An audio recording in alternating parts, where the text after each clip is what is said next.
Patuloy ang usap-usapan sa showbiz kung ilan nga ba ang mga artistang tuluyang iniwan ng ABS-CBN at kung totoo bang hindi lahat ay welcome sa ibang network tulad ng TV5.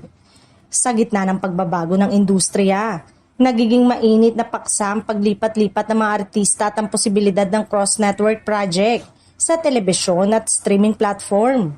Sa kasalukuyan, wala namang opisyal na bilang kung ilang kapamilya stars ang tuluyang umalis sa ABS-CBN.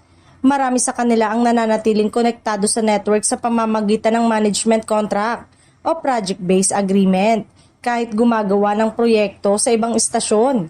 Dahil dito, mahirap tukuyin kung sino ang talagang lumipat o nagbago ng kampo.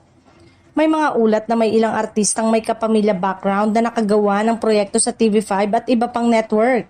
Gayunpaman, hindi ito nangangahulugang permanenteng pag-alis sa ABS-CBN dahil uso na ngayon ang freelance setup kung saan pinipili ng artista ang proyekto base sa oportunidad at schedule.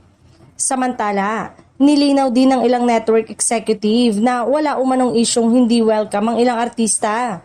Kadalasan, nakadepende ang pagtanggap sa availability image at pangangailangan ng proyekto.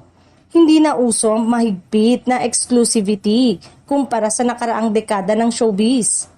Dagdag pa rito, patuloy na nagpapalakas ang TV5 sa iba pang network ng kanilang lineup sa pamamagitan ng original shows, co-production at collaborations.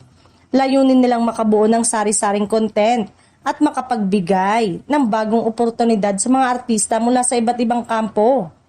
Sa huli, malinaw na nagbabago na ang takbo ng industriya kung saan hindi na usapin ang pag-iwan sa isang network kundi ang pagiging flexible ng mga artista.